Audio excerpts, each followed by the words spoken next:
Assalamualaikum warahmatullahi wabarakatuh.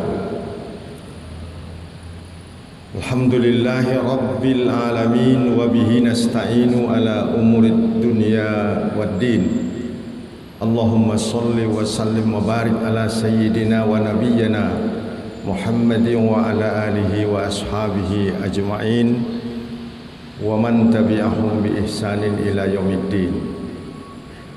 Ma'asyiral muslimin wal muslimat rahimakumullah. Bapak-bapak dan ibu-ibu jamaah salat fardu zuhur yang saya hormati, para hadirin hadirat yang berbahagia. Marilah kita berserah diri, bersyukur, memuji Allah Subhanahu wa taala atas limpahan rahmat dan karunia-Nya yang senantiasa kita terima, kita dapatkan banyak nikmat yang sesungguhnya kita tidak sadari, tidak kita minta, tapi selalu dicurahkan kepada kita. Nikmat hidup dan sehat, nikmat iman dan Islam yang terutama. Selanjutnya salawat dan salam buat junjungan kita Nabi besar Muhammad sallallahu alaihi wasallam dan juga kepada segenap keluarga beliau dan juga para sahabat dan orang-orang yang mengikuti perjuangan beliau dengan benar dan dengan ikhlas sampai kelak akhir zaman. Allah Subhanahu wa taala berfirman di dalam surat Toha ayat 124 dan 125, 126. A'udzu billahi minasyaitonir rajim. Bismillahirrahmanirrahim. Wa man aqrada an dzikri fa inna lahu ma'isyatan dhanka wa nahsuruhu yaumal qiyamati a'ma. Qala rabbi lima hasyartani a'ma wa qad kuntu basira. Qala kadzalika atatka ayatuna fanasitaha wa kadzalikal yauma tunsa. Shadaqallahul azim. Arti daripada ayat ini, siapa-siapa saja yang berpaling dari ketentuanku, dari peringatanku, kata Allah, ia akan memperoleh kehidupan yang sempit di dunia. Dan orang-orang ini nanti dikumpul di negeri akhirat dalam keadaan buta. Terjadilah dialog orang-orang buta itu bertanya kepada Allah. Qala rabbi lima hasyartani a'ma. Tuhan, kenapa kami dikumpul hari ini dalam keadaan buta? Qad kuntu basira. Dulu kami bisa melek, bisa melihat.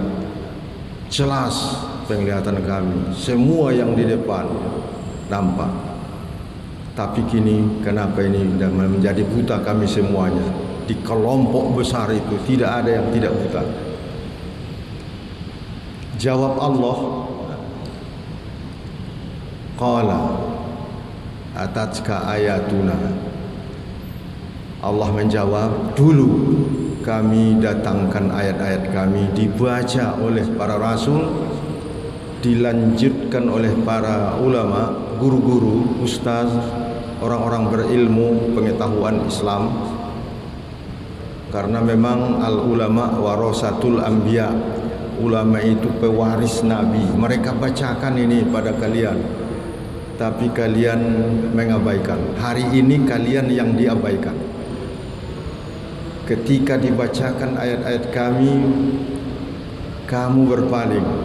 Hari ini kamu tidak dilihat dan malah tidak bisa melihat.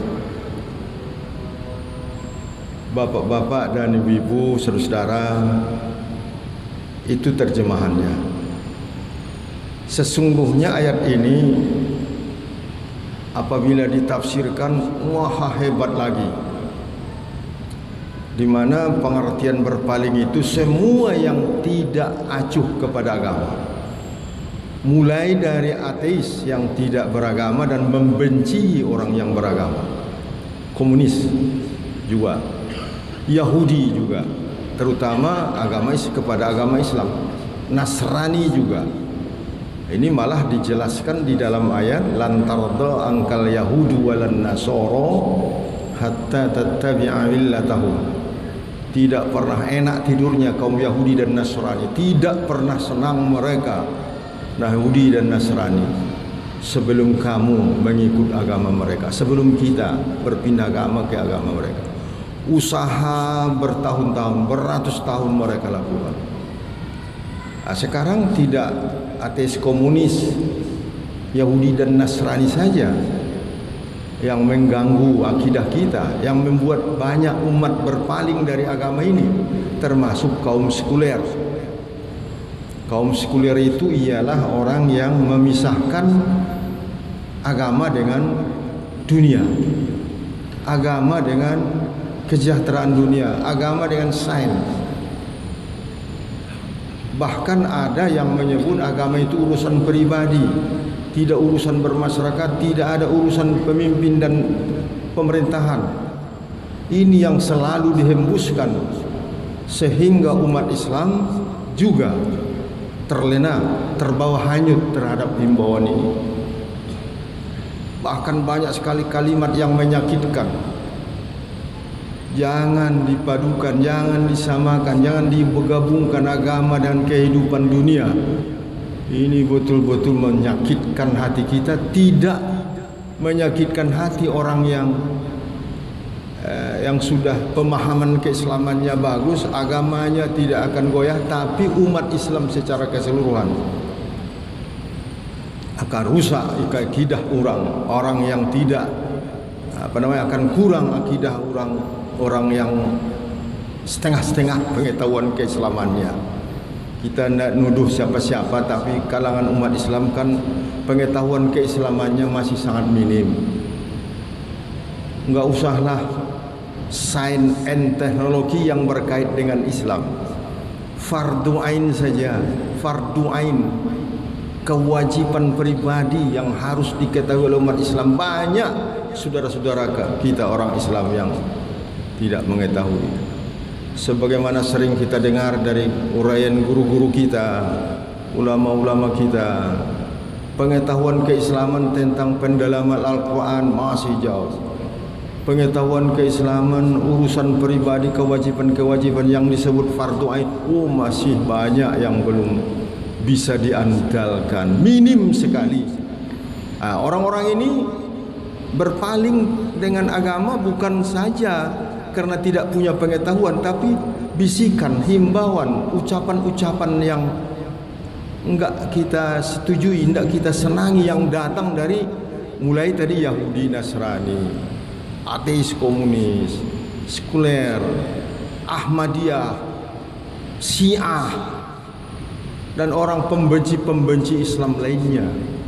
Mereka betul-betul tidak senang kalau Islam berkembang dan punya kemajuan. Mereka tidak senang kalau umat Islam itu beribadah. Sehingga kalau ada umat Islam ibadahnya hanya memelihara solat dan baca Quran, sudahlah, mereka senangi itu. Tapi kalau lebih daripada itu, memelihara solat, membaca Al-Quran, Islam diterapkannya bagi pendidikan anaknya, lalu ekonomi Islam mereka pelajari, mereka mulai tidak senang.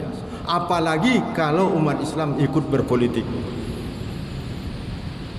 Sehingga ada ucapan yang sangat terkenal, politik jangan dibawa ke masjid. Tidak ada yang bawa ke masjid, tapi di masjid itu perlu dibaca politik untuk penyejahteraan umat Islam.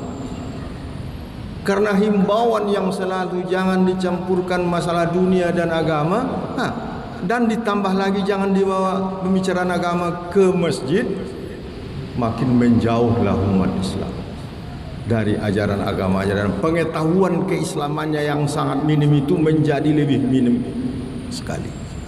Nah, Bapak Ibu-ibu, inilah dihimbau, bacalah surat Toha ayat 124. Siapa yang berpaling?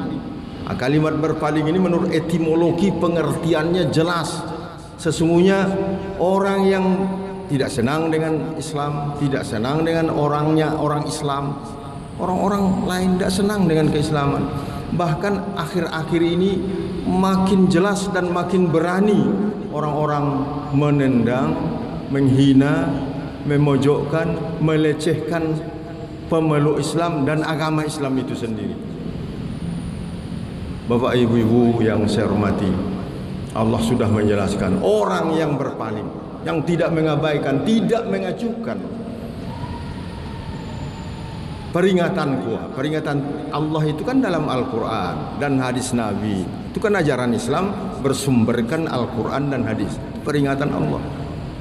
Tidak dihiraukannya orang ini dikumpul kelak dalam keadaan buta. Dan di dunia, di akhirat itu ya, di dunia memperoleh kehidupan yang sempit, ma'isyah dongka. Alangkah indahnya kalimat Allah, ma'isyatan dongka itu, ma'isyah, kehidupan yang sempit. Tidak menunjuk kaya, tidak menunjuk miskin, tidak menunjuk status. Asal berpaling dari agama, hidupnya akan sempit. Sempitnya apa? Walaupun secara zahiriah orang itu sudah memperoleh nikmat, ada rezeki pemberian dari Allah, tapi ia merasa tidak, sepertinya tidak ada nikmat itu ia rasakan. Ini hidup yang sempit. Anak-anaknya sesuai target pola pendidikan pengajaran, sudah memperoleh kesarjanaannya, tamat sekolahnya, bahkan sudah memperoleh pekerjaan, tapi ia merasa masih kekurangan, tidak pandai bersyukur nikmat atas keberhasilan anak-anaknya sesuai dengan target yang ia targetkan, pendidikan yang ia terapkan, ia sekolahkan, ia biayai, lalu memperoleh hasil anaknya itu sekolahnya berhasil dan mempunyai pekerjaan yang lumayan. Ia tidak merasa bersyukur, ia masih belum senang, ia lihat selalu ke atas, ia lihat selalu orang yang lebih berhasil dari dia. Sayang tidak bersyukur. Ini kehidupan yang sempit. Jadi tidak menunjuk dia apakah kaya, berada atau orang miskin. Kehidupan yang sempit itu asal tidak mengenal Tuhan, tidak mengerjakan ajaran Tuhan, pasti kehidupan yang sempit. Ia merasa tiada dalam keberadaan dunia. Banyak yang seperti itu sekarang. Lalu yang kedua, dikumpul mereka kelak di akhirat itu dalam keadaan buta. Orang buta ini bertanya kepada Tuhan di ayat 124, qala rabbi lima hasyartani a'ma. Tuhan, kenapa kami dikumpul dalam keadaan buta sekarang ini? Qad kuntu basira, kami melihat dahulunya. Ini jawaban Allah jelas dan tegas. Qala atatska ayatuna. Berkata Allah, menjawab Allah, karena dialog itu kan ada yang bertanya, ada yang jawab, itu dialog. Rupanya nanti ada juga dialog pembangkang-pembangkang itu nanti di sana ada dialog. Pendusta, pemabuk, memperlihatkan pencitraan kebaikan saja, tapi pada hakikatnya ia tidak baik. Pembohong, pemabuk, pezina, penukar timbangan, merusak hubungan antar sesama manusia, membuat gaduh, membuli orang. Ini semuanya dikumpul dalam keadaan buta dan sempat bertanya kepada Tuhan, ya Allah, ya Rabb, kenapa kami dikumpul dalam keadaan buta? Oh, jawab Allah, ini akibat kamu dahulunya tidak memperhatikan, tidak mengamalkan, tidak memahami, tidak mau dengar apa yang disampaikan oleh para nabi melalui ulama-ulama. Karena ulama pewaris nabi. Ulama terdiri dari bisa dai, mubalik, bisa unsur pimpinan yang kuat agamanya, yang pengetahuan mendalam agamanya. Kamu abaikan ketika itu ajakan para alim ulama, para ustaz, para orang berilmu. Sekarang diabaikan keadaanmu di akhirat ini. Itu suatu pertanda mereka semua nanti kulluhum finnar, ditempatkan di neraka jahanam. Itulah kajian kita surat Toha ayat 124, 125 dan 126. Mudah-mudahan bermanfaat dan bisa kita nengok tafsirnya bagi yang punya tafsir di tempatnya, di rumahnya, di kantornya dan lain sebagainya. Atas perhatian saya ucapkan terima kasih. Billahi taufik wal hidayah. Assalamualaikum warahmatullahi wabarakatuh. Allahu Akbar, Allahu Akbar.